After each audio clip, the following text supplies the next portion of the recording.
It is 6:45, so we'll go ahead and get started. We are here at the Rosewood Center at 419 East Main Street. Councilman Humphries, would you go ahead and open us in a word of prayer? We bow our heads. Let us pause to honor the life and service of Mr. Paget, who was recently passed. We give thanks for his dedication, leadership, and the countless hours he invested into making this city a better place for all who call it home. Dear Heavenly Father, we come before you tonight, grateful for the privilege of serving this community. We ask for your guidance in every discussion and decision we make. We ask this in your name. Amen. Amen.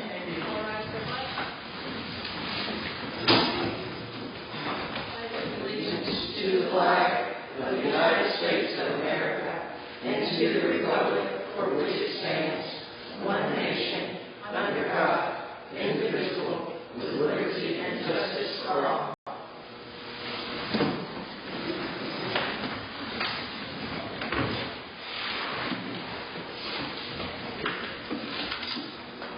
All right, we'll move into the public session. Sierra, are you able to see if somebody can sign up for the public session?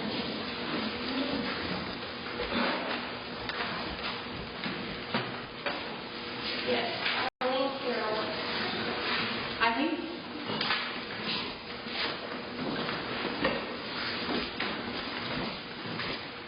Hey, good evening, Council. So I just wanted to speak to you guys about some stuff that will be coming up about the accessory apartments and sheds. I really feel that Liberty needs to be exactly that, Liberty. Place to start, thrive, place where neighbors become friends. And I feel like the more we regulate these things, the less rights we have. So at our home, we have an accessory unit. My mother lives in it. We're very blessed to have had it. If we didn't have it, I don't know how she would make it on her own. My mother-in-law is living with my brother-in-law, and she's in hospice right now. He's unable to work, and he's paying $1,500 in rent. He's completely blown for his savings. And if I had another accessory unit, I would move them in a heartbeat. Okay? Along that line, too, I know that we're looking at some ordinances where I'm going to be a little all over the place, but you guys get it. Where we're going to maybe looking into minimizing how many people can live at home, how many people can sleep in a bedroom. I think this is really detrimental to this current economy and the current family situations. My family has always lived multi-generationally.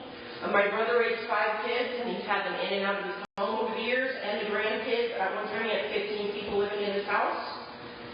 He made it work. His kids were able to raise their children, have grandparents to help, and go pay for college, go to school, and work. I think it's a lie to push our kids out at 18. We are absolutely hindering our children and us as adults when we can come together and work together to make home life, bills work, savings accounts, college happen. And I think the more we regulate that down, the less chance we have of growing our families. Okay, my mom, even though she's on oxygen and whatnot, she can come over and fold a little laundry, help my child with his homework. We homeschool him. She's been absolutely a blessing to that. Okay, she could change diapers if he had a kid at this point. I mean, I don't want to take away the ability to have a granny shed in your backyard so you don't have to put your mom in a nursing home. When we regulate ourselves out of being able to help ourselves, that's not good for anybody. I would like you guys to consider not taking that ability for families to help themselves away. Okay? My niece and her 4 kids lived with us for a year. And if we had been under the law where we could only have 2 people per bedroom, we would have been breaking the law. But those kids were fed, watched.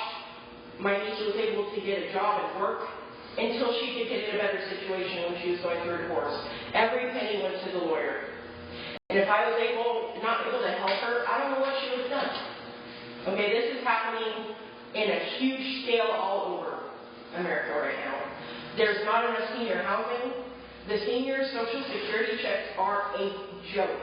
If you have a pension, thank God, because a lot of us You know, I don't have a pension. I'm self-employed. I will absolutely have to hope that my child will wipe my butt one day, okay? Because at this point, we are not going to afford a nursing home. We're going to be lucky to pay our house off and put our son in a better situation than we have. But I just want you guys to consider not taking away the ability to people to have a she shed, granny shed, accessory apartment. That's the other thing. A lot of these other cities are saying only a blood relative can live in your accessory apartment. Well, how can I help my best friend's child who's trying to maybe come out of state to come to college here and go to Clemson? How can I help him if he's not allowed to come live in my accessory unit? That's ridiculous. Now, I can understand if I was running a hospital and I had 40 people coming out of my neighborhood every day. But in order to help each other, in order to reach out and help a neighbor, in order to help maybe someone who's trying to get off drugs and I think, okay, you're safe enough to come live with me, we need to be able to do that and not regulate ourselves out of helping people. Okay? Let's see. Oh, also, you know, a lot of businesses start in these sheds. Okay? We're not made of money. We started our salon on $500 and our tools. Okay? I pawned my brain to get my business license, to get insurance for my business, to put a floor in that could take the dog hair, until we were able to then dump another $20,000 5 years later into our business after we bought our house. Okay? There's a grooming salon on the other side of town from me. She's running her business out of the shed. Not everyone can afford to rent. There's not enough places to rent for your business. I know the other groomer that's downtown, she's paying more than $2,000 a month in rent. Do you know how much that's coming out of her pocket that her kids aren't getting or her grandkids aren't getting? Like, it's just astronomical, the cost of doing business. And I think if it's done right, we should allow people to be able to do this so they can get off the ground and then eventually they can pay the downtown rent or they can buy a building to be able to, or you know, renovate. Renovation's not cheap. You guys have all been going over this years and years and years. I could not walk in one of those buildings and refurbish it right now, even if I wanted to, unless I put my house up against it. And that's a huge risk. Okay, my house is my retirement. That's all I have. So just consider not listening to everything ACOG tells you. We do not need to be a HOA town, because this is really going to take away that, you know, Rosie the Riveter, I'm going to start from nothing, claw my way up. When we regulate ourselves to death, we do not need to be like Clemson or Easley. We don't need to just adopt these ordinances in because other cities have. I think if we go over our ordinances, it should be either to make it more lenient or more friendly for places to start and for families to thrive. Yes, ma'am? But anyhow, I think I've gotten my point across. There's a lot of good things I see coming. You guys are a great council to work with. I thank you so much for your time, and thank you for listening. Thank you.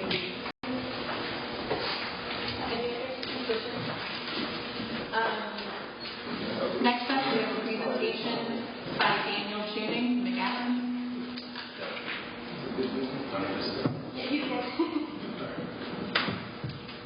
So, good evening, council members. We're super excited to be here. Grateful for the opportunity. Before you tonight is myself, Daniel Shooting, Annette Lucas, and Allison Anelick. We represent a small portion of the John R. McAdams Company, also known as McAdams. We are a civil engineering, landscape architecture, land planning firm, actually headquartered in Raleigh. I myself run the majority of the operation of our Greenville office. We cover many services. Mostly what we're going to focus on tonight, and I guess I can kind of slide through the presentation. I don't know who's got it up or available to them.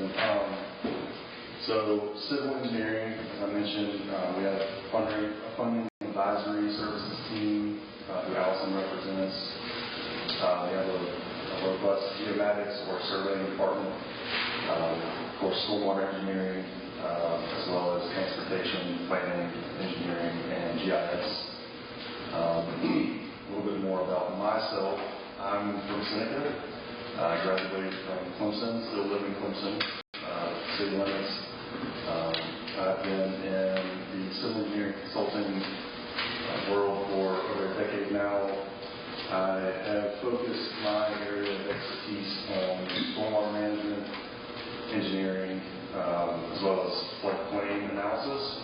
hydraulics and floodplain development. I don't know if it's helpful for those that don't have the presentation, but provided a couple project examples. The one on the left is a recent one with the city of Greenville. They had a couple neighborhoods along Augusta Street, Augusta Road, that have been, a couple neighborhoods on either side of the road that have been experiencing pretty substantial localized flooding during small and large storm events. Really, any rain, neighborhoods just flood.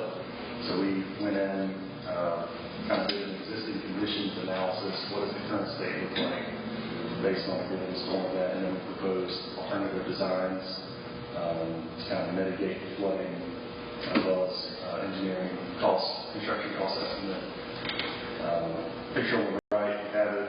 It's a riverine floodplain hydraulic model for a park in Asheville that was essentially wiped out during the lean. We're using our model to assist with the FEMA funding applications, because that's going to be really the main avenue for them to fund the rebuilding of the area. Of course, as some of you might be aware, we've been assisting Liberty with stormwater plan review for the last few months on the project Solaris, the Cornell Dugalier site. I reviewed the civil plans and engineering report for that site, as well as the tractor supply.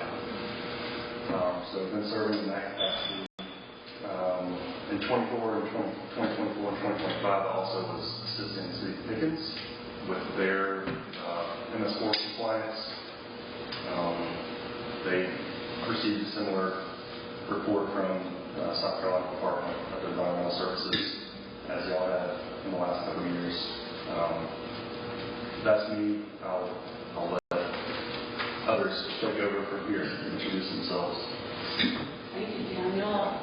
Hello, I'm Annette Lucas, and very excited to be here tonight, so thank you for having us. My area of expertise is stormwater program management, so I've been helping communities comply with all of those regulations that they have to comply with. And we're always looking for the most efficient way for the community to have a stormwater program that's still meaningful to them and meaningful to their citizens, because we know you have a lot on your plate that you have to deal with. So we try to support you so it can be easier for you. So a little bit about myself. I'm a little embarrassed to say, but I have 30 years of experience. And I'm a licensed professional engineer, but before I saw the light in Twin Adams, I was a regulator for the state of North Carolina, where I regulated all the various, all the people I try to help now. I used to regulate them. So, but I've gotten to work a lot in South Carolina, and I always go to the SCASL meetings. Stormwater, that stands for, that's a funny acronym, it stands for South Carolina Association of Stormwater Managers. So a lot of the communities show up there, and I've been to Anderson, and I know a lot of the folks with the Clemson Carolina Clear program, which I wish we had something like that in North Carolina. That is great. Resource for you all here in South Carolina. So, and I'm used to negotiating on behalf of communities with the regulators to try to find good solutions that are reasonable for everybody. And some of the projects I've worked on that I'm most proud of, one of my favorite ones is working on these 9-element watershed plans. My team worked on that for the city of Rock Hill, South Carolina. So this is where we look at watersheds that aren't supporting their uses for various reasons. These watersheds were having trouble with fecal coliform bacteria, which is also a problem that you've had in some of your streams here. Also, nitrogen and phosphorus, like too many nutrients. So we made a plan that helps them address how to get some of those streams cleaned up. And we tried to make our plan not be all boring and government-like, but it has a lot of color and a lot of pictures, and we wrote it so citizens could understand it. And then we're super excited because we just got chosen to do MS4 support for Beaufort County, South Carolina. So we'll be working in the Low Country, but I kind of like the state better, personally. So anyway, a lot of us work with a lot of people in North Carolina and DOT, and just different communities kind of all throughout, from east to western part of the state in North Carolina as well. So turn over to my pal Allison here. So hi everyone, my name is Allison Anelick. Also very happy to be with y'all today, and thanks for having us.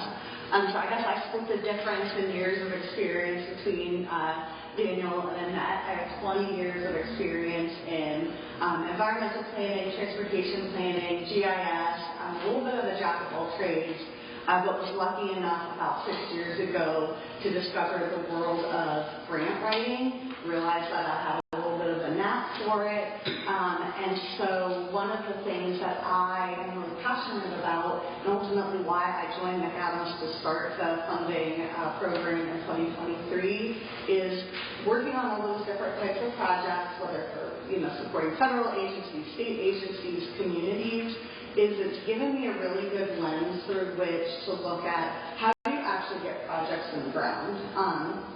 Some of the stuff that we're going to talk about a little bit later in this presentation has real impacts on how people live and how they get around their community, and funding is always, it seems like it's always near the top of the list of why we can't get it done.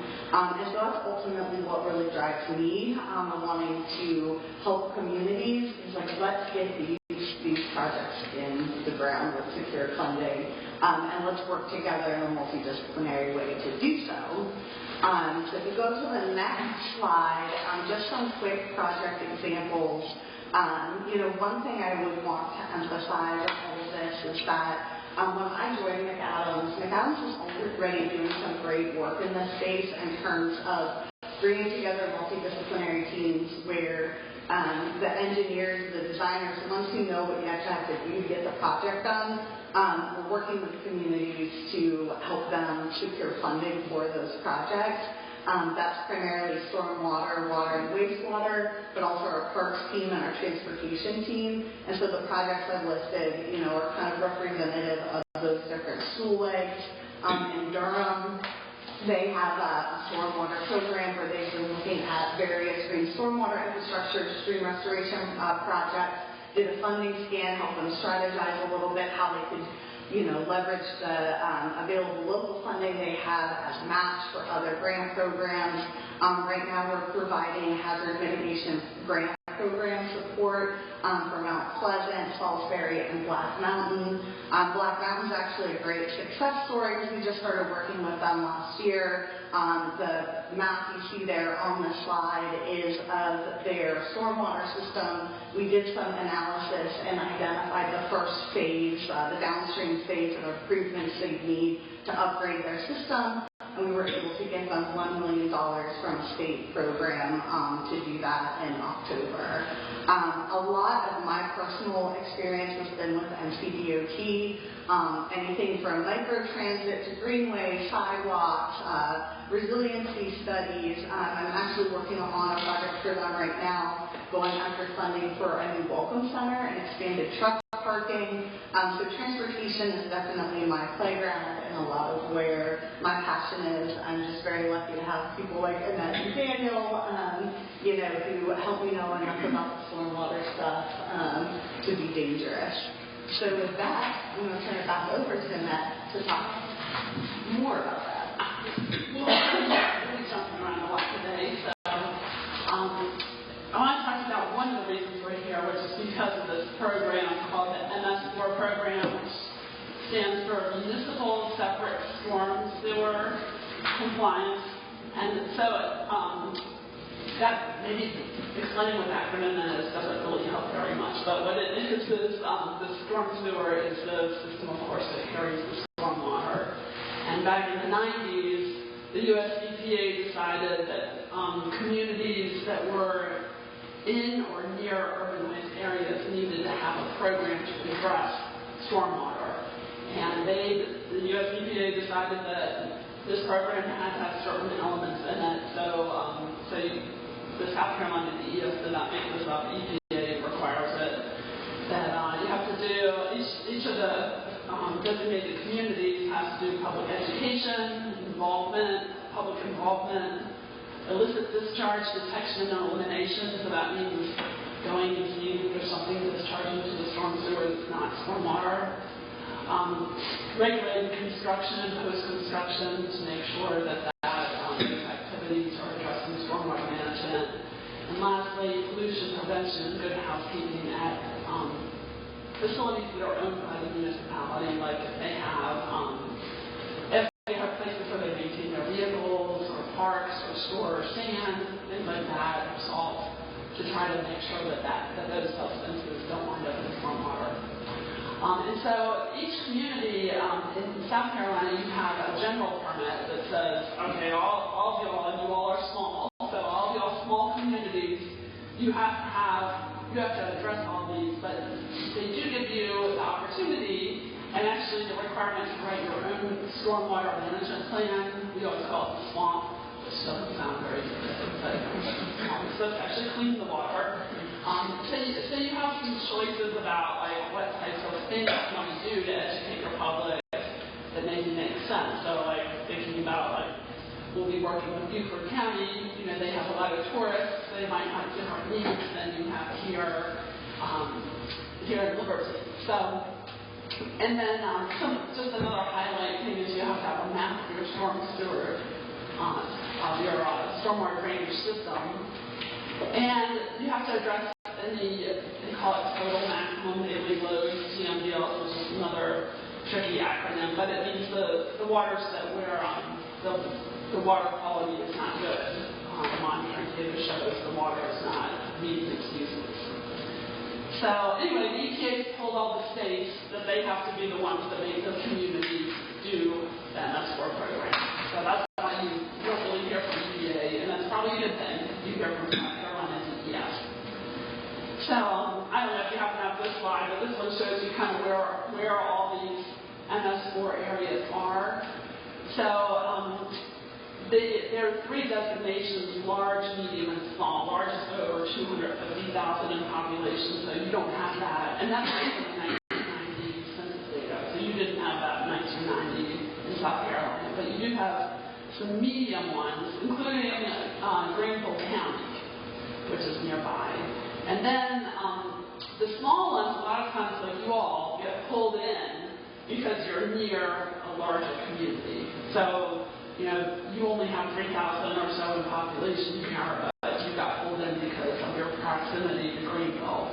So, but you're in good company because also Liberty got pulled in, Anderson got pulled in, Pickens, Spartanburg, and then Pickens County, Anderson County. So there's a lot of MS4s right in this area of the state. And kind of good news thing is the South Carolina DES does actually encourage you to cooperate with nearby communities, so not everyone is like reinventing the same wheels, and you can actually do things together and save money that way, because money's important, right, Allison?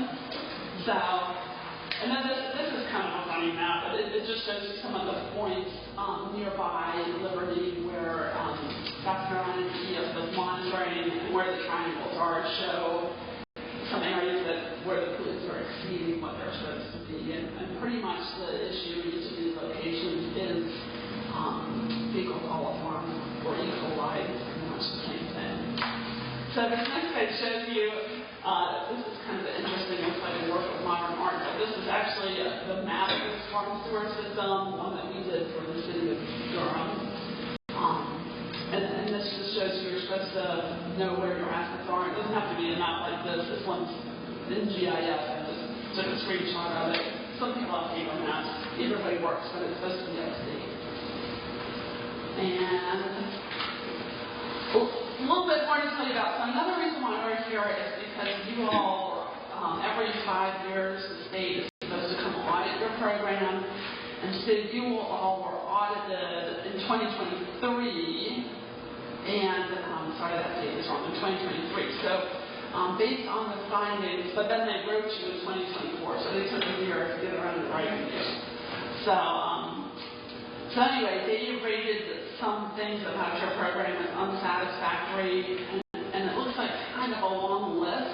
And then there are a few things they liked. Let me tell you what they liked first. They liked that you have already in place the legal authority in your ordinance to implement your swamp, so that's good. And they like that you have a public education program. So some of the things that they didn't like is they said, oh, you don't have a TMDL monitoring and assessment plan, and kind of strangely, this is one of the areas that they do, the only one that I know of where they don't allow cooperation. The City of Liberty is supposed to have its own plan, but the plan is just a plan for where the monitoring should happen and how often, but you don't have to actually monitor. So I guess it's to inform South Carolina DEM. So, and then there's supposed to, the other thing is you're not having a swamp, and that's probably like the biggest thing and the most effort to really discern what it is that you want to do to meet all those minimum control measures, and to craft it so it's something that is within reach for a community of your size, and so it matches with what what resonate with your citizens and what your needs are. So really making sure it's customized for that. And then there's some other things that they said is your storm sewer system is a bit older. And then minor things like they want you to have a link on your website. That's not so hard. And then they want you to formalize some of your cooperation with Pickens County in more of a formal agreement. So, and then very minor is documenting the staff training. So, anyway, we have come up with, if you care to work with us, we've come up with some ideas about how we would be honored to support you with this. So we can help you put together the TMDL plan where we would summarize the data, help you with the watershed map and the schedule, the standard procedures and schedule, like I mentioned, for your waters that are not supporting your uses. And then we can help you develop your swamp. And then if you would like our help with mapping, we have a really good GIS team if you would care to do it in GIS.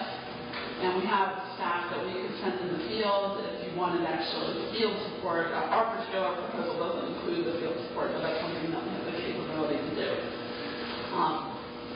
And then possibly in the future, if you wanted to work with us, we can help you in the future if you have to do an annual report every year, keep your data current and store it.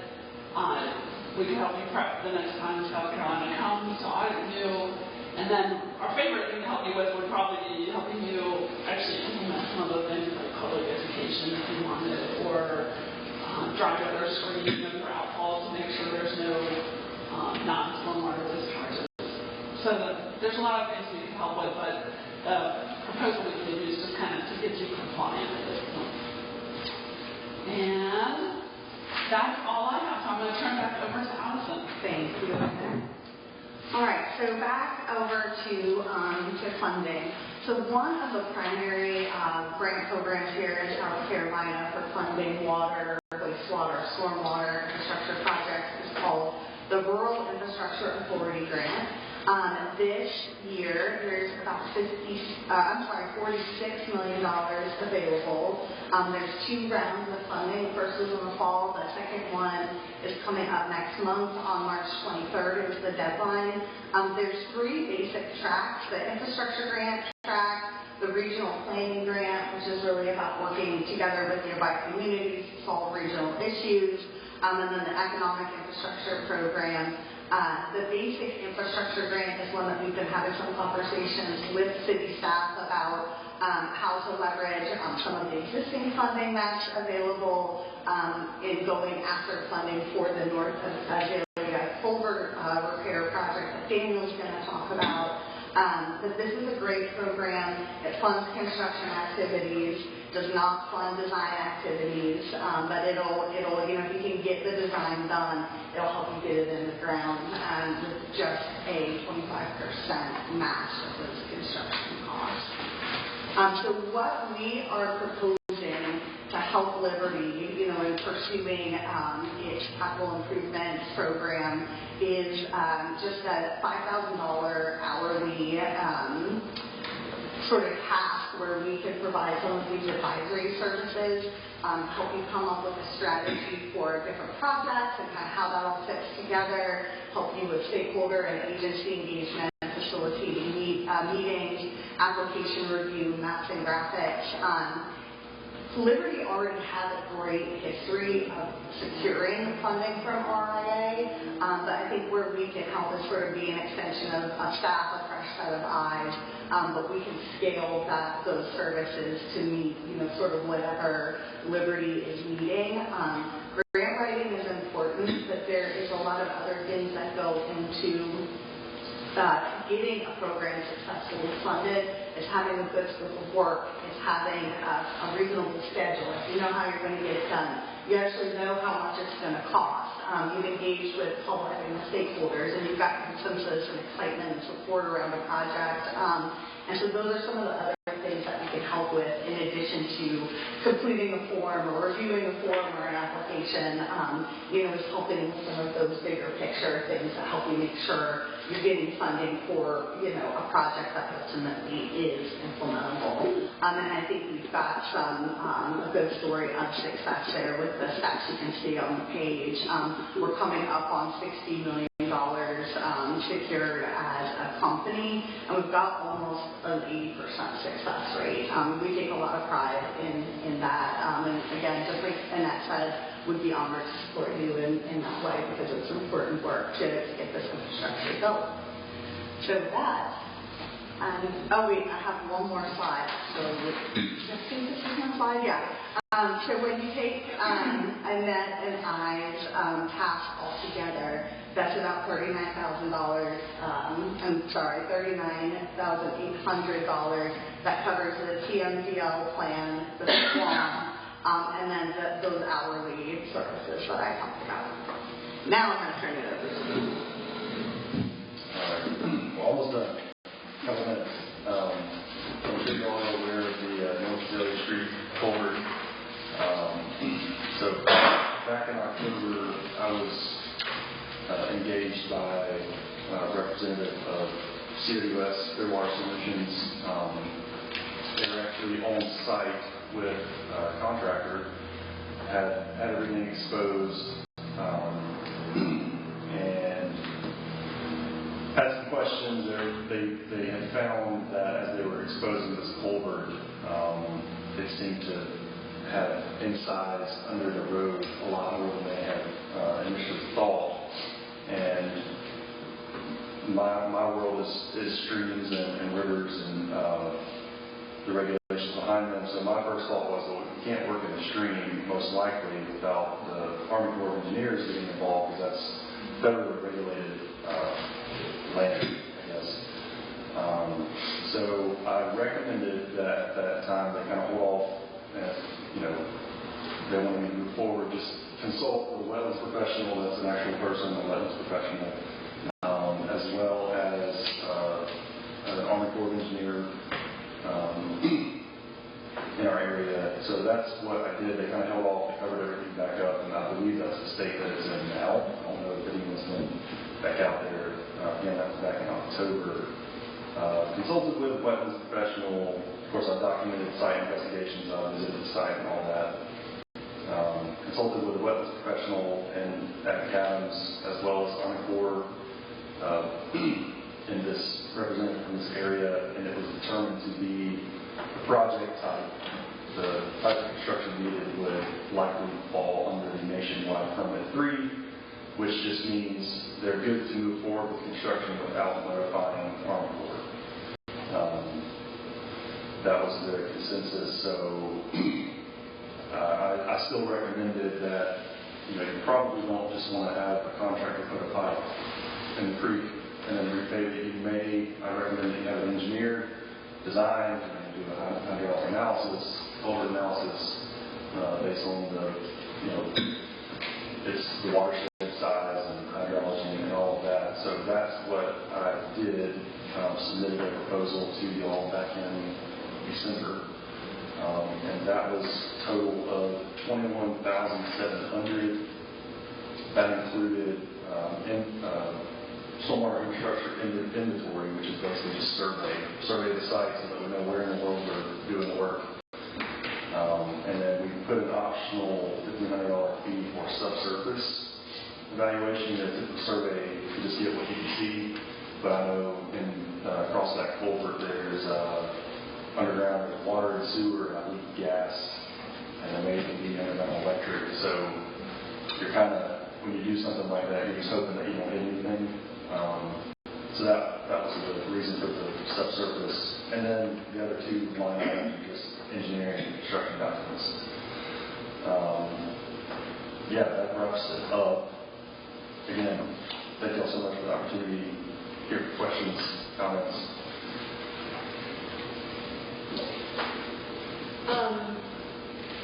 I know so far you've only worked on the North Azalea project.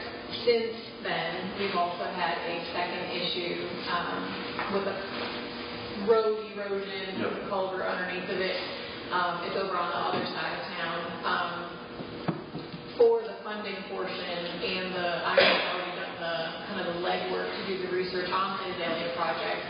Are we able to switch to a different project and still apply that funding to a different project, or does it have to stay with that location? You talking about the leftover RIA money or skip money? Kind of, yeah.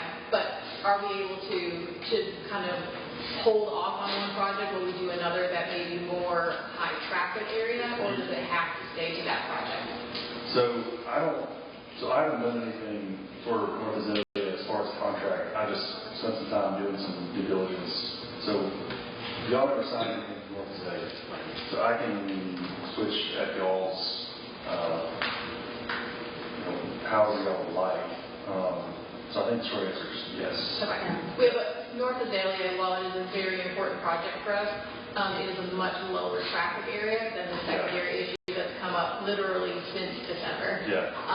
The secondary project is on Front Street, which is a very highly trafficked area, and the road is literally like falling apart on the sides, and it's got the culvert underneath too. And it's the same kind of thing, it's like a wetland underneath. So I was just curious what would be involved in switching to a different project and still doing North Azalea, but potentially putting the higher traffic area first. Yeah, that makes sense. It would probably be a very similar scope. Bailey did mention that to me. She mentioned that there was an erosion issue somewhere on Front Street. I haven't seen anything. It's rough. Okay.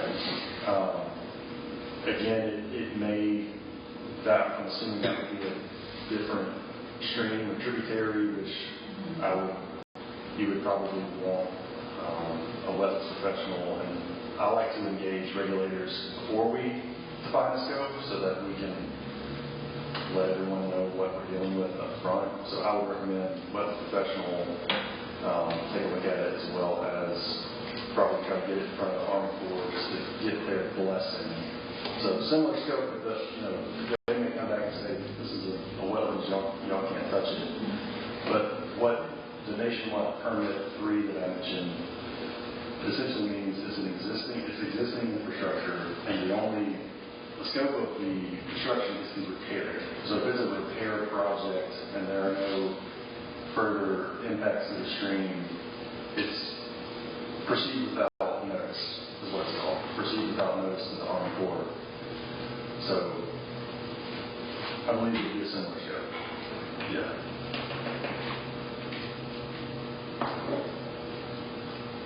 And then for the funding, I know you said $46 million, 25% match. Do we have any indication of how much of that is already kind of spoken for, or is it just kind of put your request in and see what you get? I think it's a little bit the latter. I did last week, I scoured their website to see if they have published the round 1 awards, and I did not find that. We are meeting with them on Friday later this week, so we can ask them questions and see if they'll tip their hand a little bit on how much money is left. I met today, this afternoon, with our new Public Works Director. He just started today. I actually met with DHEC, or what is it now, DES, or whatever. Yeah, it's still DHEC to me. Yeah. But I met with them to go over the MS4 program because they were emailing almost like every day. And I said, well, I'm waiting on the Public Works Director to get in. There's going to be a lot of things that he's going to handle too as well. And received that same letter that you guys had brought from 2024. And it sounded like there wasn't a whole lot done since then. Little bits and pieces. So we're working with them too, hand in hand, and obviously, to to get things back into compliance from sure you have that unsatisfactory. So, yeah. That's all I have. Do you guys have any questions?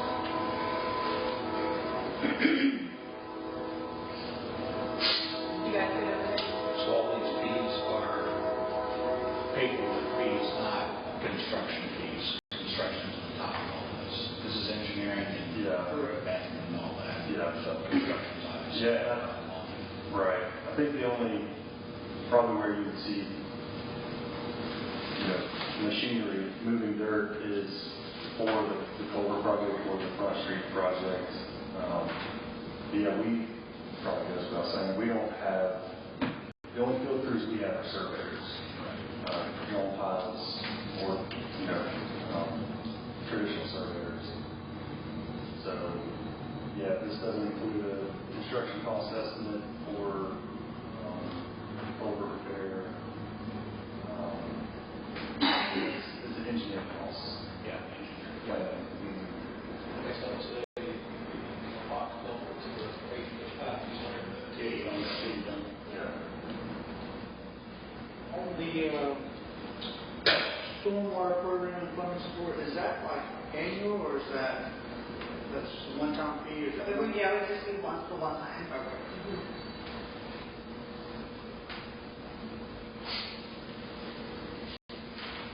So out of curiosity, you said the population areas were done from the census in 1990. That's correct. Yeah. So we're a long way from there, and I'm sure the populations have grown substantially in the area. Does that mean that we have basically moving up tomorrow to a different level? That's a very controversial question right now. So the federal rule, all this MS4 details are federal rules, and the federal rule says this is based on the rule says 1990 census data, the population as of 1990. But EPA has been kind of making moves to kind of pull more people in and then bulk them up from small to medium, for example.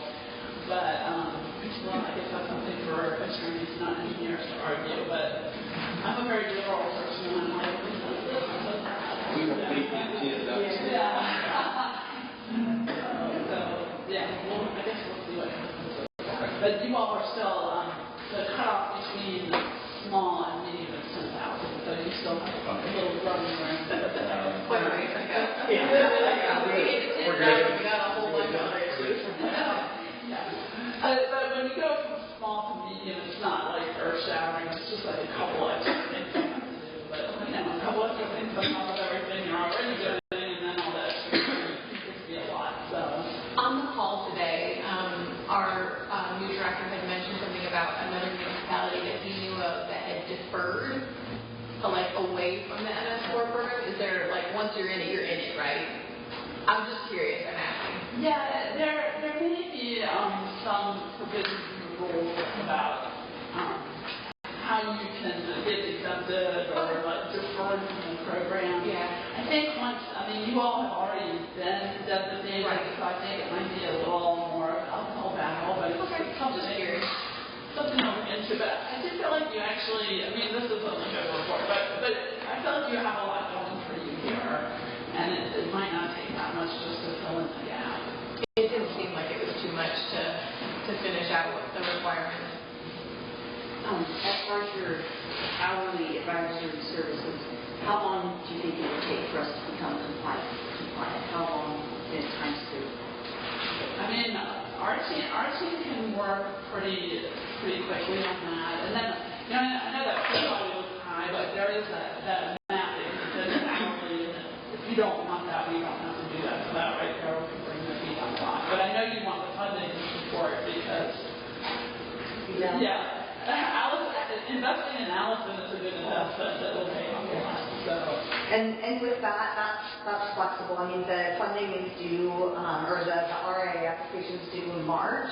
But if, depending on how much support y'all need, we can use, that fund can go towards other things. So that's, I think, Just like Annette said, like, we could work really quickly, but we can also, work at your pace so that we're, like, sort of being good stewards of those funds. You're using them in a way that's most helpful to you all.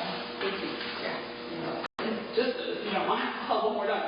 Like, sometimes the community, like, sometimes you all will need some time with everything on your plate. Like, a lot of times we can put together a draft, and we like to hear from you what you think is best for you. So there's some back and forth, and sometimes it just takes a while actually to get on the client's calendar because they have other things they're doing. So a lot of the clients are with us meeting. Daniel, you may have made a mistake, but did you mean to say that we have additional scheduling left? That's true. I think, I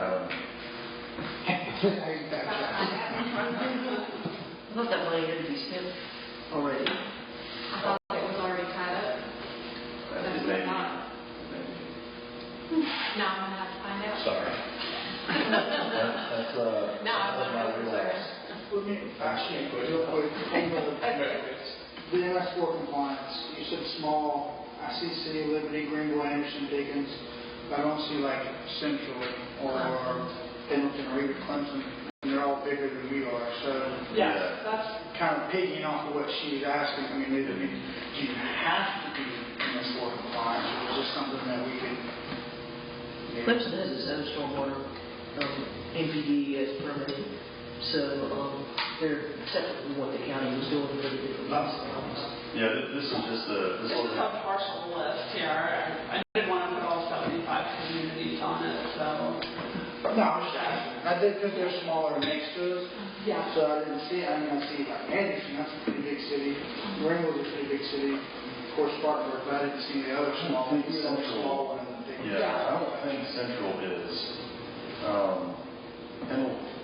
Pendleton might be, but I think her point was once you're delegated by the state, it would, like you said, probably be an uphill battle to have that authority umbrella removed. It could be.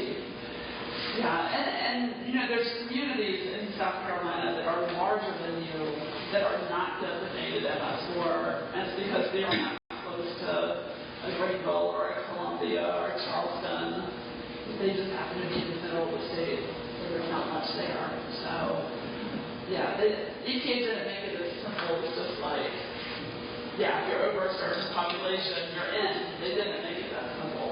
Gotcha. Thank you. Yeah, it's a good question. Yeah, I'm also just curious how to get so. Yeah. How to get there? You look down, man. I wouldn't say I didn't want to be, but I'm just like looking, it's like, little old Liberty got stuck in there, but all these other big cities, and it just didn't make sense. It's the same in North Carolina too. There's like all these little tiny communities. Okay. We're so special. Yeah. Most of us get out of this school. I know, that was kind of what It's cheaper to get out of it. I don't know. You probably have to hire an attorney. They cost a lot more than engineers. I'm not doing any of this anymore. In 2018, I was the next president, that the city's plan with the county. Yeah, Mary let me know that the county will still do public education and public involvement. Those are those two pieces. We got rid of everything else. Everything else, I believe. They were handling everything else, and they sent, I don't want to bash current administration of the county, but they've taken a different approach and told the municipalities that they were handling the different aspects of the program, that they would no longer handle those, and that the only thing they wanted to be was public education, public involvement. So.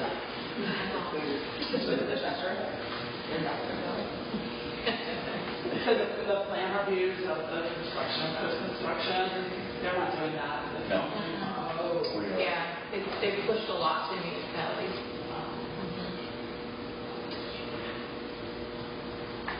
Anybody, any other questions? You guys all good? Thank you so much for coming out. You're very informative. Well, feel free to reach out if you have questions. Thank you. I do have your email addresses, so definitely. We'll send you back up on our wall. Yep.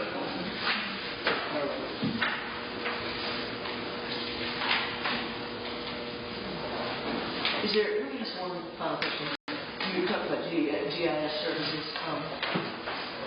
Could the city not use the county's GIS department? Or y'all just better? I don't know.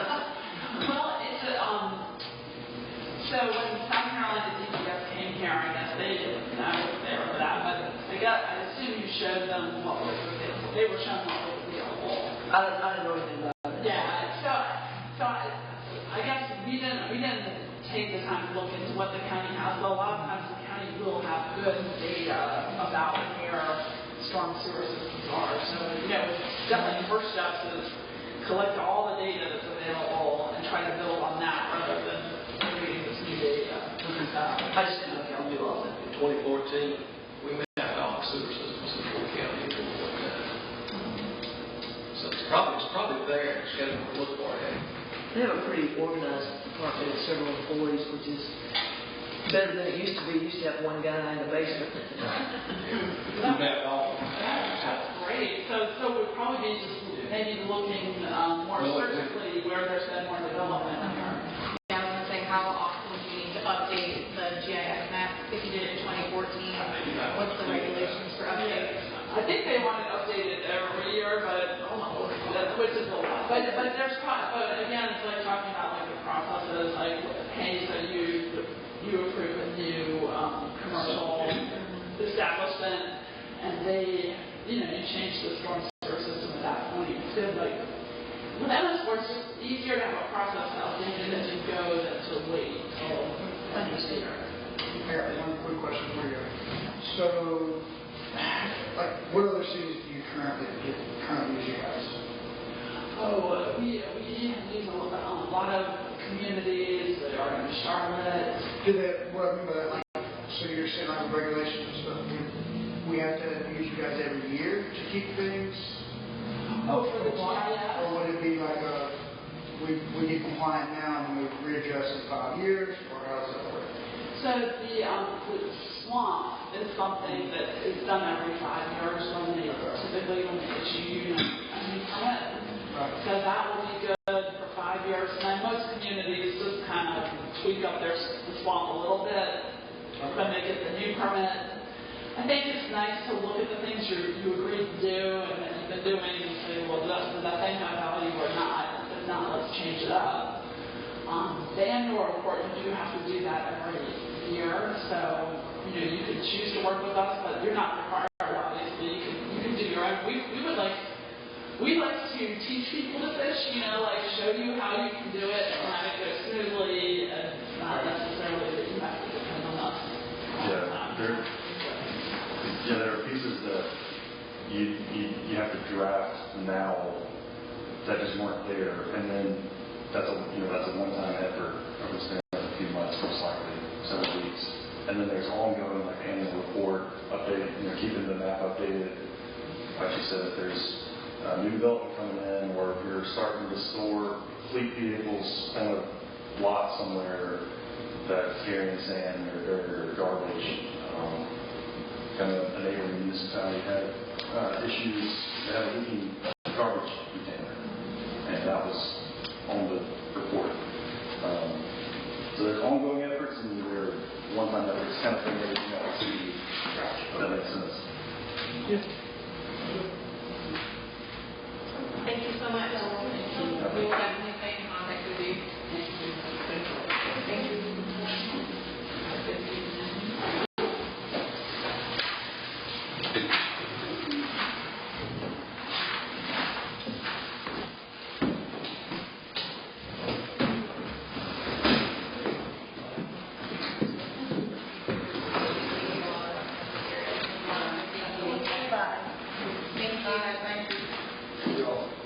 Next, we'll go ahead and move into the approval of minutes. We have the approval of minutes for the January 12th regular session. Have we all had a chance to take a look at those? Shoot back to the packet. Do I have? First question would be... Let me open. Well, you're going to want to do them one by one, probably. Yes. Okay, so my problem is that we don't have December 8th on the list to be redone, because December 8th minutes They were not in a ready. coherent way. Yep. So I just wanted to make the note that we still Need to have approve it. December 8th outstanding. Thank you. Thank you. You always catch that. I like it. Thank you. Do I have a motion to approve the minutes from the January 12th regular session? I'll make a motion. Okay.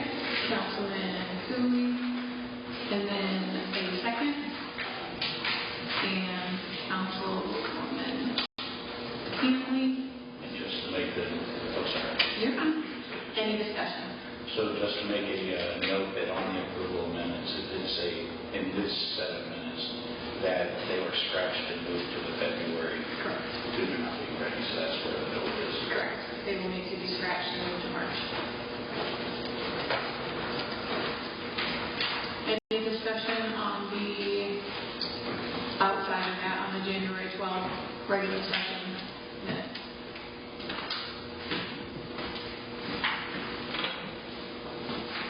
Okay. All in favor?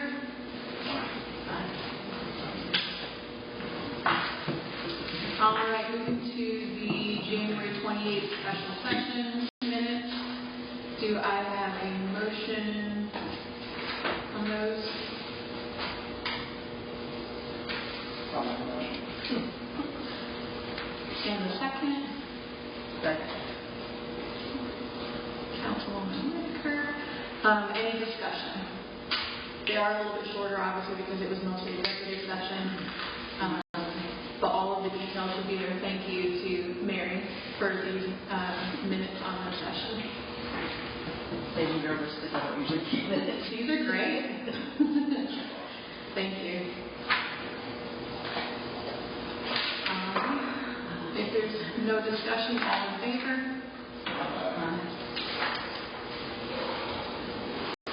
All right, and moving to the last batch of approval of minutes, February 3rd work session. This was our working session with Planning Commission. Do I have a motion on the work session minutes from February 3rd?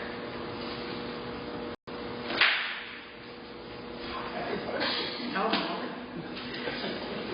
Councilman Cooley, and the second? All right, Councilwoman Whitaker. Any discussion on this?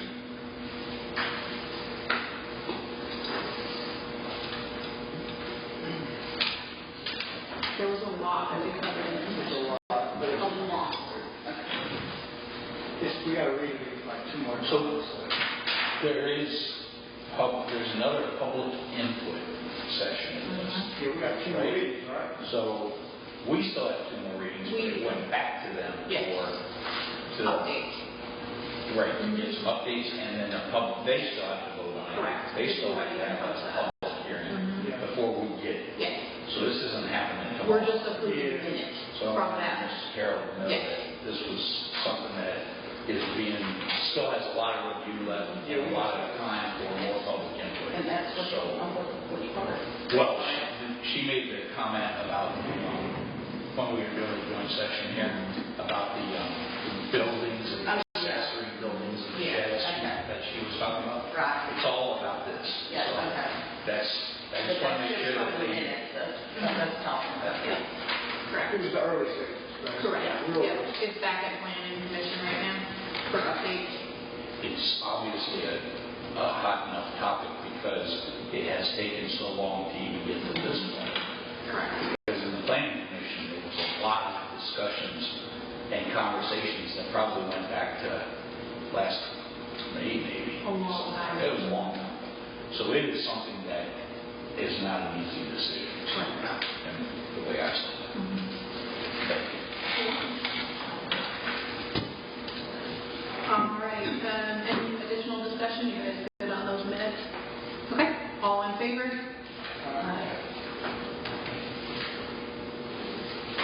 All right, moving on to new business.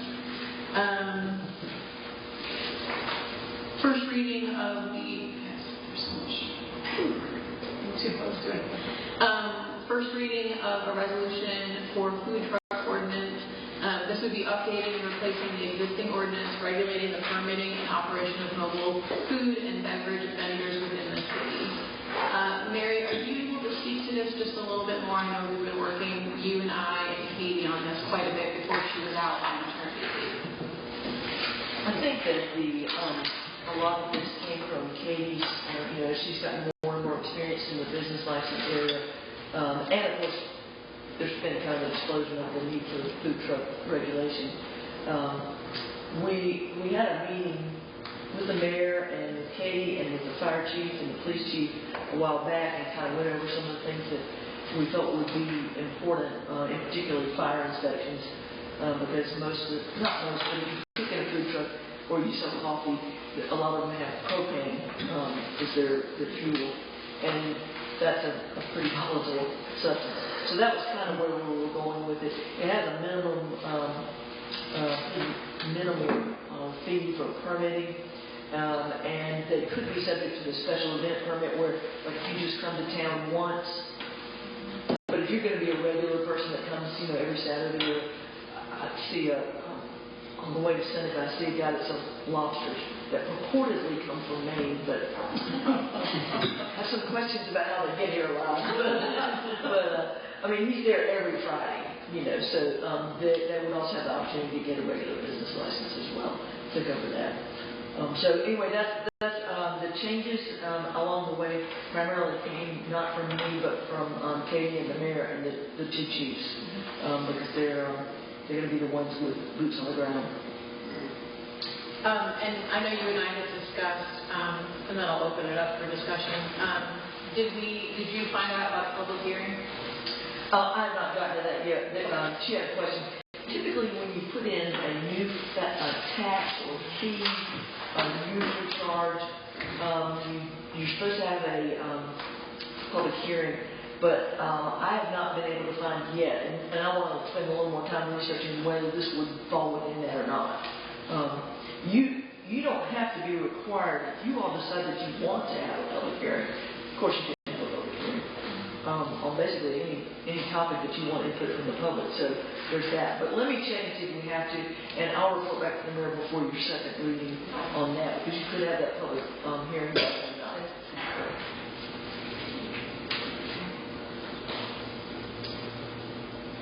All right, do I have a motion for the first reading of the food truck ordinance? Councilman Wilson? And a second? Councilman Kinley? And then open for discussion. I was wondering if there's a reason why the times that they could operate, why it was 10 a.m. to 10 p.m. Is there a reason it couldn't be earlier? Because sometimes you have a coffee food truck, and I don't know if that's just speaking for local businesses by any means, but I know that usually they have coffee food trucks, and obviously people can grab on their way to work to stop sometimes. So I don't know if it would be beneficial to make that earlier for people to get a permit, but I think that I want to be best option. I'm not opposed to making it earlier. Definitely seeing your point of different beverages and things that might be offered earlier in the day. So is they allowed to go and get a permit and that's for the whole year? It would, yeah. That's what supposed to be. That's what I thought.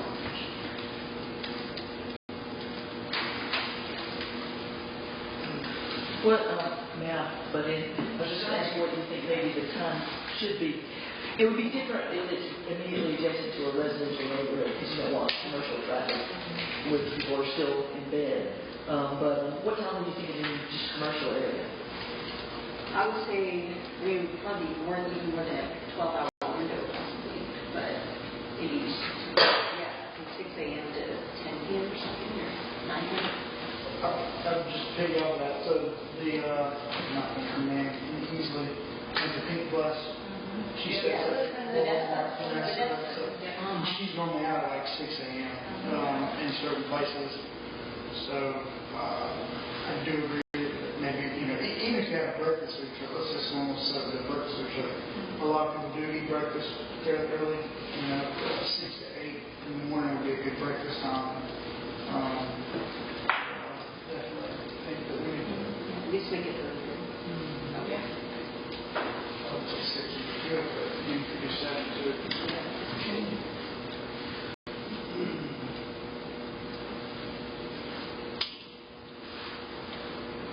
And you said that maybe just like in the commercial area and have it that early. Yeah. Not like yeah.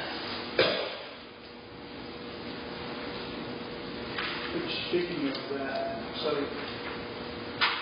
let's say you have a ice cream truck that's in a residential area. Is there certain times that they can't? Weirdly, ice cream trucks, there's a separate state law on ice cream trucks.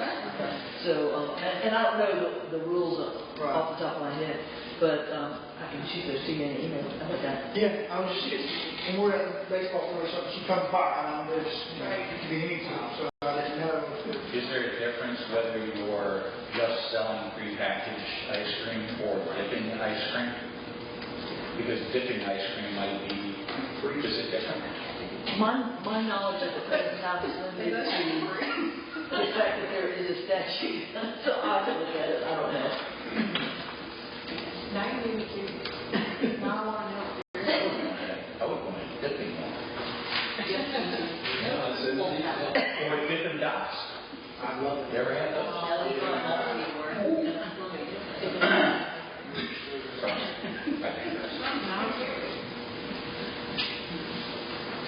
So you mentioned 6 I'm sorry. 6 to. See, that's a good question, and then I'm sure if we want to send the emails to, contract, probably stop by 1 or 2 either, but. Yeah. But food trucks you would eat later. You could eat later. Right. Yeah. But in residential, we don't want them after 8. Is what we said. Yeah. What do you think about that? Yeah. How about commercial? Not commercial until 10. Yeah. Yeah, commercial for No, when you say that, let me ask you this again. I'm going off script here a little bit. Your fields, right? Your vet stadium, your baseball fields, those are technically open areas. But those are city parks and typically would be exempt from, like your special event ordinance would kick in and you would come exempt from. Just so to make sure there's some kind of. But I'll go through it and make certainly we make that clear because, I don't know, a lot of cities don't actually do their own fireworks on New Year's, but I guess you would do that at 10, at midnight, I don't know, I'm always asleep by 10. But let me check on that, but that would be the way to handle that, is typically, if you have a special event that's sponsored by the city, you have different rules for that because of the nature of what y'all do. Right. So I can't quite tell what was changed or what is. Yeah, This whole thing's not new, right? Correct. Just some parts It's just of it are. updating to So add there's some questions about in section 3, sales may be conducted only if the vendor is located at least 10 feet away from all public right-of-ways. Well, the food truck at the gym tonight is not 10 feet away from a public right-of-way. This public right-of-way would be probably where the 25 miles an hour. yeah, so it's like the sidewalk area. and it's pushed right up. So they have to be way inside. So is that 10 foot something that's where? Enforceable. What are we stuck with that? Do we feel like that's that important? Is there benefit to having that rule there? Yeah. It's going to be the reason I'm not stuck with it, but the reason that I think that's important is because unless you identify specific rights of way where it's okay to be closer, it's really a safety thing. And I don't know that we can, given the relatively small size of the police force, I don't know that we can really ask them to enforce that unless you have a blanket rule. Because typically you want to keep your rights of way clear because that's when accidents happen. So that's what I think. But you could have specific locations where you thought it was okay to be closer, but I think it would be easier at least this go around, because you can always tweak an ordinance later on if you think that's too restrictive. But, and particularly if you're going to have numerous food trucks, they need to be away from the road. If you're going to have like an event with, 5 or 6. I think the food truck there tonight, so there was one before, it was the donut food truck. And that's where they were set up. And I think that they were kind of told to set up in the same position. I think a lot of it has to do with is you're being able to be seen from the road. Imagine if you're back there beside the gym, you're not going to be able to see. So most people, they're driving by and won't see. So I'm not saying I'm against it, but I'm just saying that if you're closer to the road, you're not just relying on the event to bring in traffic, you're also relying on the street, Yeah, I think that Mary's, and I'm not going to put words in her mouth, but maybe I'll just say it myself, is that you're worried, we should be worried more a little bit of the safety versus what their revenue is. We're not here to make them revenue. We're here to make sure that we have a safety factor in here so we don't get sued, but we'll get sued anyway. But I think I learned that from Mary last one thing we talked about, if you look at 8E on the second page, was originally I think the ordinance said that you can't have signs or logos that aren't permanently affixed to the food truck. But we put in there you could do 2 sandwich-style menu signs, and that would be something I think that you could put in a different location where it might be more visible to attract people to buy your hot dogs or whatever. No, my other comment was the size I thought was small. 3 by 3 is pretty small for a little sandwich. I'm assuming A-frame type thing. Is that I what guess I was thinking about those ones you see right at the door to a restaurant that has the specials on it. They are kind of small, but that came from Katie. I didn't set those dimensions, so I don't really know much about sandwich signs. So, sorry. I'm thinking the ones that Pickens has, it's like 4 by 4. I think they are. Why do we have a limit on the sign? Well, you don't want it to be 8 by 8. Well, I mean, Covers the whole entryway. You mean the size or the number of signs? No, the sign. The size of signs? I don't know how they would carry it in the truck if it wasn't a certain. Oh, What it was from block entrances too. and block sight lines for traffic too. Yeah. If you have 5 food trucks and you have 10 signs, at some point, that's not really. But I bet you the churches, we'll use sandwich signs, nice way to describe it, I don't remember now. But the church sandwich sign that's out under the same road on Sunday, I think it's 4 by 4. Might be 3. No, I think it's about 4 by 4. So, I mean, it's 3 by 4. It's tall.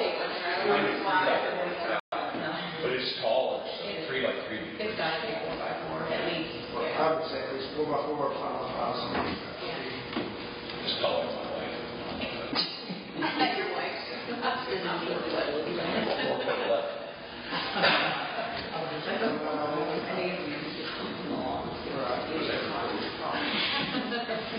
Yes, he wants it. That's okay, that's all. For now. So this is mostly just to accommodate the permitting operation, just to update for health and safety and general welfare of consumers. Yeah. Sure. So just so we're clear, we're making a change to the zoning ordinance that's getting changed. I don't think this is a zoning issue. Well, it says that this is What does it say? zoning. Where does it say that? Whereas accordingly, the city council amended the zoning ordinance in 2022 to regulate mobile food items. You're right. It is contained within the original one is in here. So that would require public hearing. So that can answer the question. Yep, So, there we go. I was thinking of it in terms of a business license or tax or fee, but you're absolutely right. See, that's one thing I can check off my list. I didn't even do it. All right, so we can just do a first reading though still, and then we're going to have to jump on public hearing. I think if you wanted to hear, the 2 changes I heard that might be better suited for a motion would be to change the initial time in commercial zones for food and beverage vendors to 6 a.m. As the start time, not changing the ones that are adjacent to neighborhoods, residential neighborhoods. And then, did you want I don't know, I think the only person I heard talking about 4x4 was John, so that might be a second part of that motion if somebody wanted to make that. But if you make those, then we'll make those changes and they'll be in the second meeting. Okay, so I just need a motion to update from 6 a.m. to 10 p.m. What happened? Yes, 6 to 10 is the total for commercial, right? 6 to 10. To The vendor being located 10 feet away from the runway. Can we do all of these in the same motion, or do they all have to be separate? No, you can do All of them? Okay. So update from 6 a.m. to 10 p.m. Allow for up to 4x4 sandwich signs. And what was the last one? 10 foot, are we going to do anything? 10 foot. Yeah. From all public right of ways. Take that down. Yeah.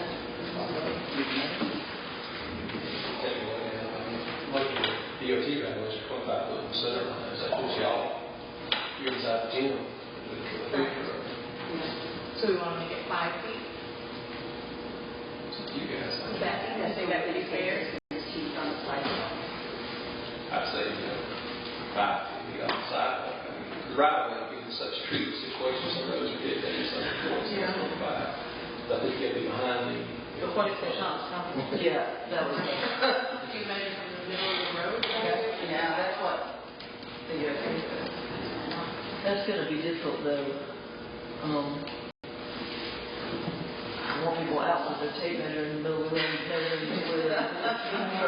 10 foot off the edge of the road. To start carrying. Why don't you just lower it to 5 feet off the right of way and then see whether you have a problem with Yeah, that. I see. Beats not quite full of tape measure, I promise. He's doing common sense. Yeah. As long as I'm the right person who uses common sense. On the sidewalk, then we got to. 10 feet would make a visible problem.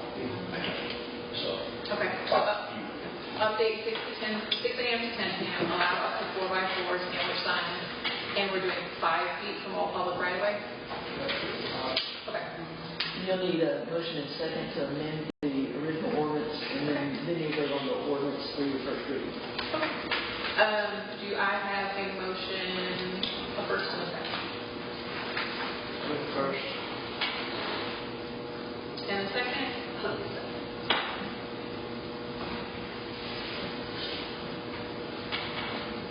And then, I'm sorry, I lost you. I have to do it again? yeah. Well, now you got to vote on that.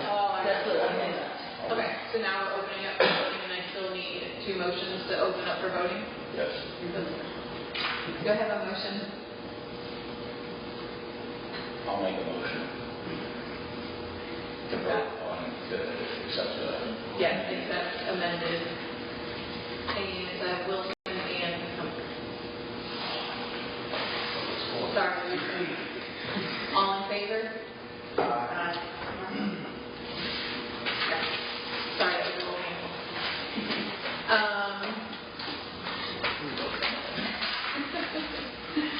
Next up, we have old business. This is the second reading of the NAICS Code 6.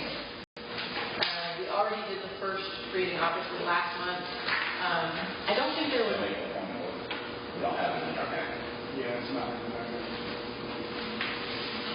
And we have What's that? in this, Because NAICS Code 6 is not in our packet. Oh, I can pull it up. Was it not? Is that not yet? It's not. Oh, it's just a new printed. Is it in a basic, Yeah, it was in the The emailed one? Is it big as the print? Maybe, yeah. I'm pretty sure. I'm pretty sure it's on the online one, right? So that opened that one. Yeah. Oh, I see. Yeah, I think that's still on there. oh, that's in it this morning. That's in the PDF. Mm-hmm. Here's the PDF.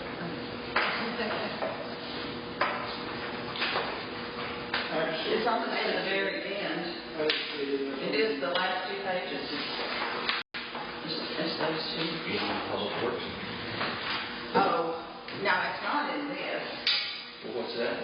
What's that? That was in the email. our packet for tonight. The first one. Yes, I don't think it made it to the print. Yeah, I think here today. Not on mine, either. Appendix A and B. But I did look at it. I don't know why. You have a special copy. I know. Is it in the final or the final? Okay, let's see. Oh, no, I sent it to myself last night. It's not either Oh one. my God, I know I can see one. I know, I saw both of them in there. Yeah, I don't see it either. The final, the other one, and then you get the regular council, the final analysis. This was just to make it consistent with the pending or pending. Oh, yeah. Yeah, I can remember that. Yeah, you have all this. You know why? I read through all of our comments, and that's how I remember what it was, but it wasn't I there. know what it was, I just. Oh, yeah, it's not in the back. It was just changing it. It was in, It was in the email. Yeah. I remember looking at it when Peter sent it over, and I was like, okay, they're both in there, yeah. but it's not in here. What am I now? Rhonda and I got the special copy.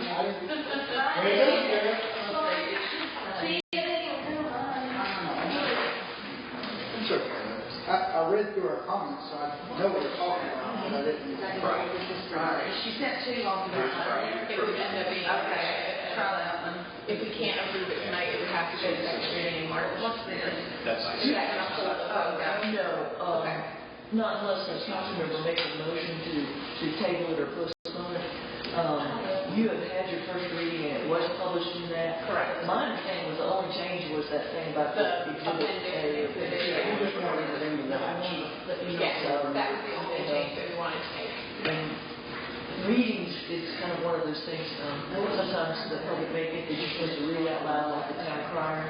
But really the readings are for you all. Correct.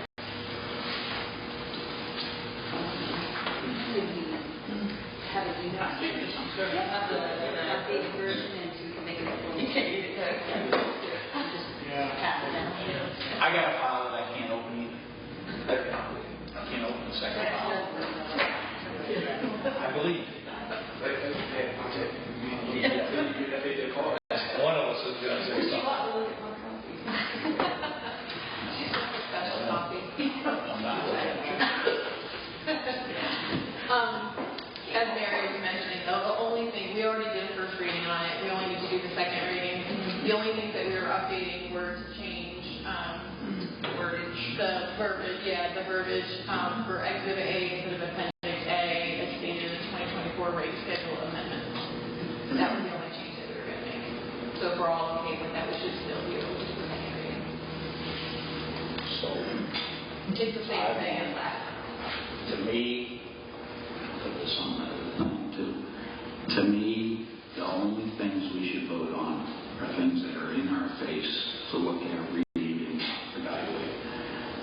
I think we already did this before, and I've seen the councils do that also before, and what ends up happening, I'm not saying it can or will, it can happen, is that the document's not quite what you think it is. And you should only vote on things that you have time to read, time to study, and time to evaluate it properly. I just don't think we should vote on those things that we don't have in front of us. So you're making a motion to table it to the next meeting? Until March?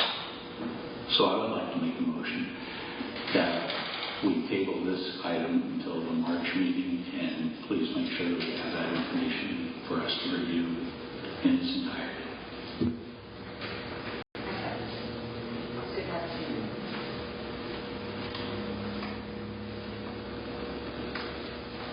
All right, all in favor of tabling until March session, so we can all review the updated documentation?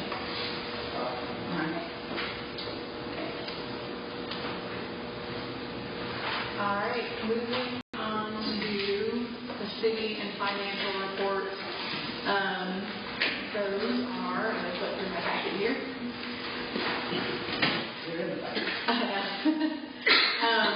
I know exactly. The financial reports are all lined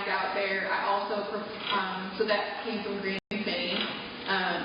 You can see that we are on track for revenues and our budget. And then I did a summarized view as well. You'll see the profit and loss by fund at the end, just after your nice little graph there breaking everything down. That kind of summarizes where we are currently, year to date, each of the different funds, expenditures, etc. As mentioned at I think every single council session, the City of Liberty, like many municipalities, are subject to the cyclical revenue cycle throughout their fiscal year. During the year, there are going to be months where revenues are minimal and not able to cover expenses in that particular month. This is then offset by months of windfall from property taxes, annual licenses, and other periodic services. We are entering that time of the year where large payments for property taxes are received by the city. So that is there for you. I won't go in depth into each of those funds because they are lined out really nicely in there. Next page after that is a one-page financial summary. Again, it breaks it down even more detailed. This is the stuff that I like to see as a data analyst. I like to go through each of those items. I like to see things like year-to-date, incomes, all of that stuff, and cash and liquidity. So those are all included there as well. Any questions on those? Why do you look at me? Because I know you're going to have questions. Thank you. You're welcome. I have my Mac open and ready to go. So, how do we, I know this year accounts for $70,000. He jumped right in. I'm sorry. Go ahead. This year accounts for $70,000. I believe it's 61. 69. 69. 69 some change, right? Yes. 70,000. I assume you million and 35 terms. Basically, right at 50% mark. If you take that, the segregate, is that correct? Where did you see that? And Green Finney is also aware that that was done, so they've been watching that. So yeah, I hadn't seen that pop up before. I just want to make sure we are keeping that in the back of our mind. Without curiosity, I think 69 and some change. Yeah. You saw 69 on this? No, that was the number we presented back in. Right. How do we don't line item that somewhere? Sorry. We don't have a line item somewhere in our financials to say where we're at currently. When we get revenue, we're deducting this amount. They're aware to know that we're going to have about a $9,000 overage. And that will be then set aside to be used in the next year since we will have to roll that millage. They're aware of this. But we're not setting it into a separate... Correct. It is not currently in a separate fund. So technically, the 35,000 surplus, really, $235 surplus is what it's down to. If we use that number as a baseline to go by. And we're not completely through tax season yet. No. There is still quite a bit coming in. Correct. So this is just the beginning of tax season on this report. Correct. I was just curious. Yeah. Yeah, I want to know where that money goes. I don't want to be in a situation where it gets absorbed into the general fund. Correct. Well, ordinarily, all of them would go into the general fund to start off with. And I mean, they're just keeping in mind that segment is right. It's sort of like having an earmark, you know. It should be, but it should be a ledger. In my opinion, there should be a ledger adjustment somewhere that lists every month how much is going in there. And we're not doing that. Well, you could ask them for like a journal entry. I sure can. Remember, this is December too, before most of that tax revenue came in, so it's very minuscule. We should definitely start seeing that now that we're in February. January, February, March, April, we'll see that. I can definitely have them kind of set it aside so it's more visible. You're welcome. Let's see, moving on.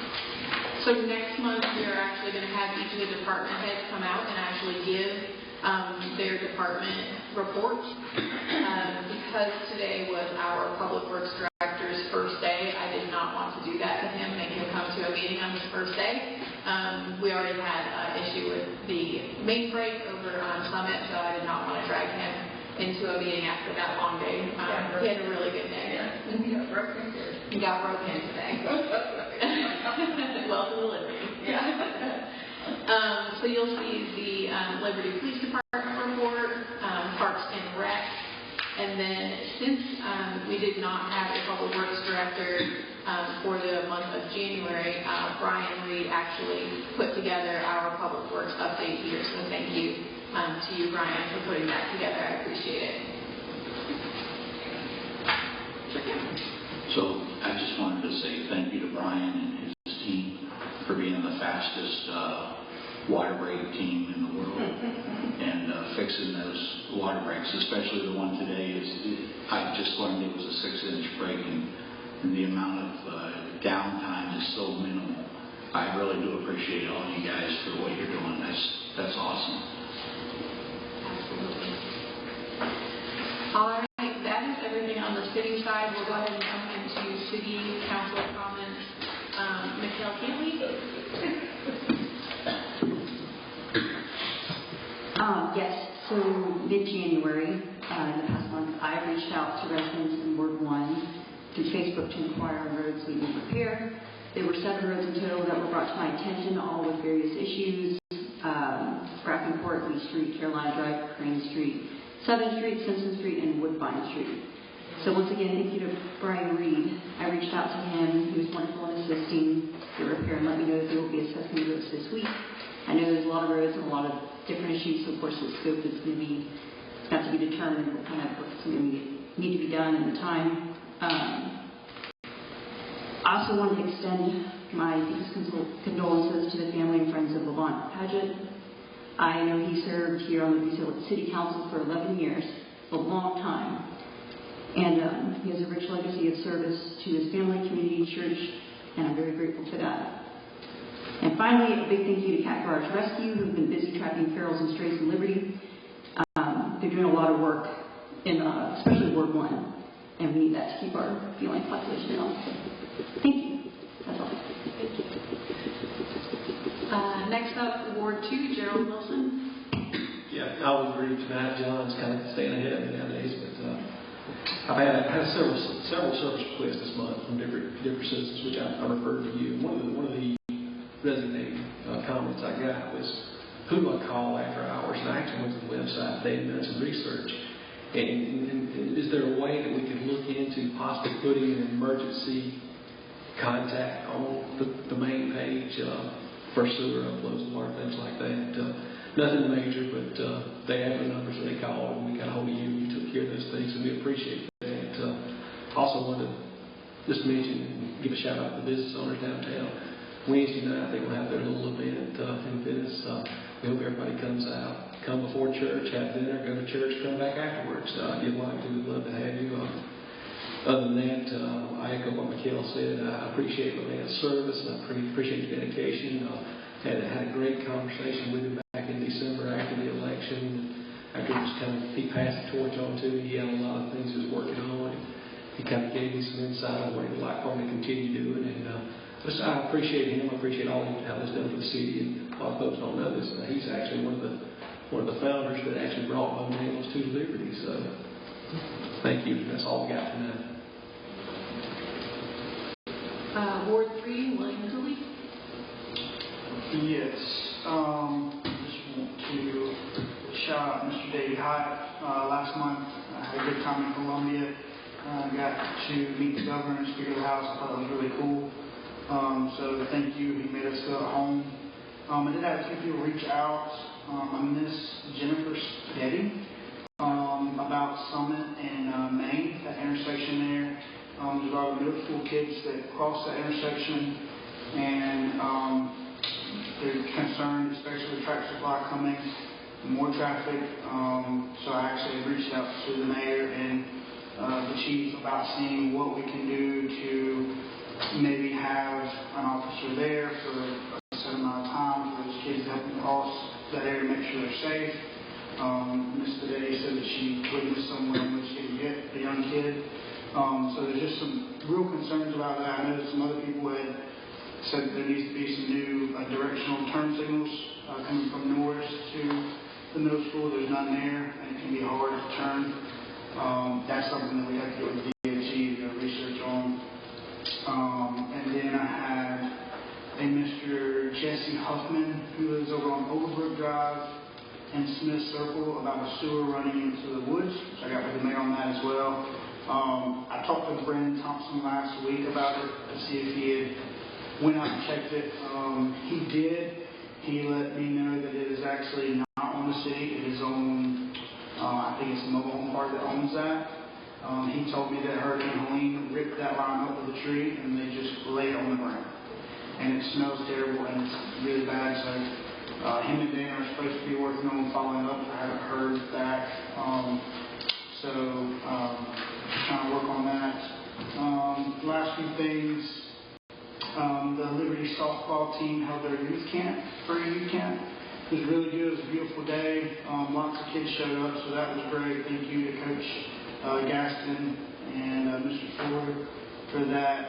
And then also they're going to have a fundraiser tomorrow at Arnold between 5:30 and 8:30 to help raise money for their softball team. And that is it. Last, I would say thank you to Levant for his service and his family. I could not make the services. I do apologize. I had a prior event. But thank you for his service and prayers to his family. Thank you. John Humphrey, at large. So I did want to follow up on some comments that we had previously from other people, and that was the roads at Norman Street, South Norman Street. I don't know if it's where the plan is or where we're headed with that. Is that even our area to repair, or is that railroad? I don't know. But it's, yeah, South Norman. It's over that, it crosses over to Rohama, across the track, and it's on both sides.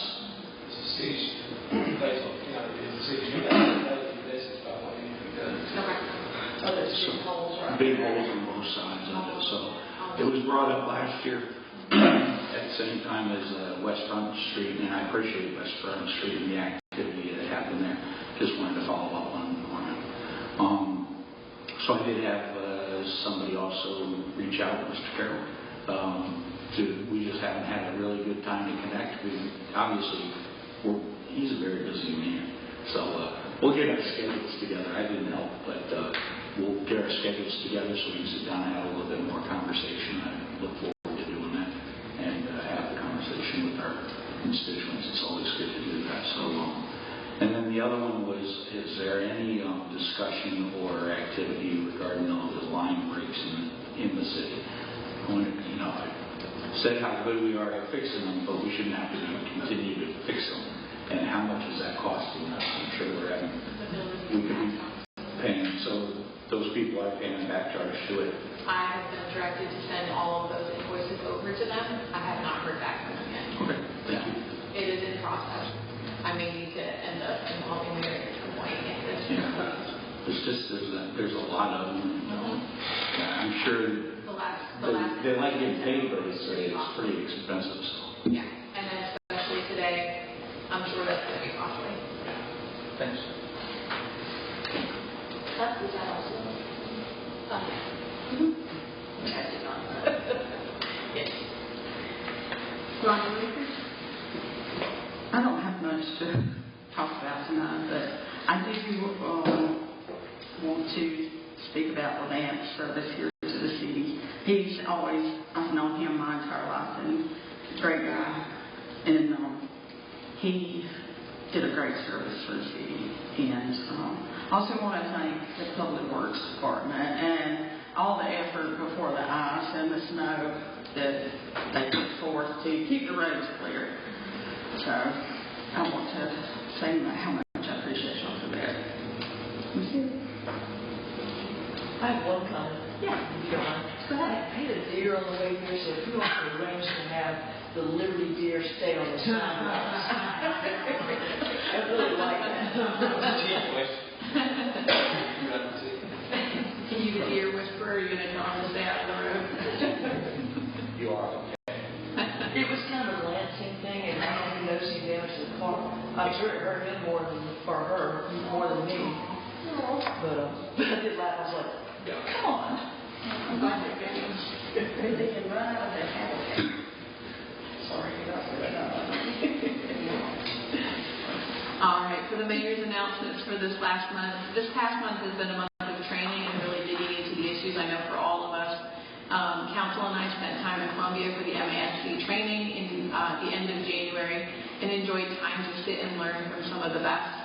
We were also able to meet, as some of you have mentioned, the governor, as well as spend some quality time with our state representative, Davey Hyatt. We are so grateful for their time spent with us because, as we know, when you're in public service, your time is very limited, so we appreciate their time. This past month, our Deputy Administrator, Bailey Locke, submitted her resignation. We wish her all the best in the next chapter of her career.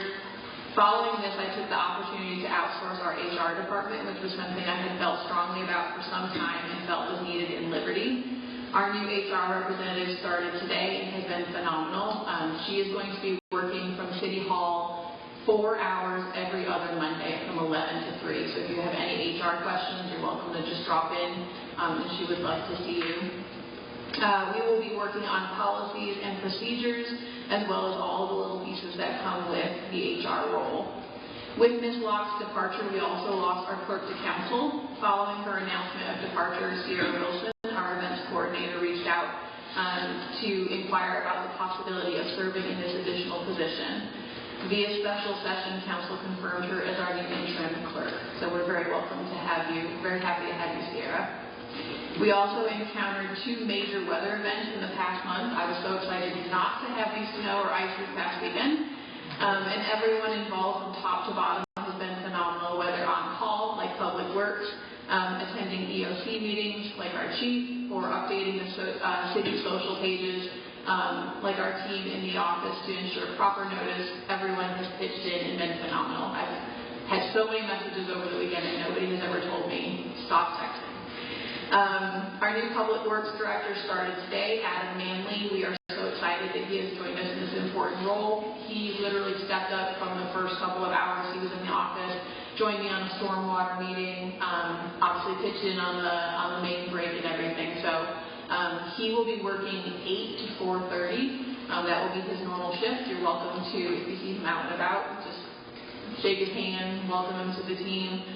He's very excited. He's actually joining us from Central. He's worked in Central for many years. Make sure that you get your artwork in to be displayed on the walls of the Rosewood for our 150th birthday on March 7th. We can't wait to celebrate with you all. That is a big year for us. And we actually had a couple people drop off some artwork today. I know most of you have mentioned it, but I did have the chance to go to Levance Memorial on Sunday. It was a beautiful service. I know I saw quite a few of you there, but he definitely had dedicated his entire life to service. And I think it was just wonderful to see his little nameplate up there and all the wonderful pictures of his life in Liberty. So it was a wonderful service. That is it on the mayor's announcements. We do need to go ahead and enter into executive session.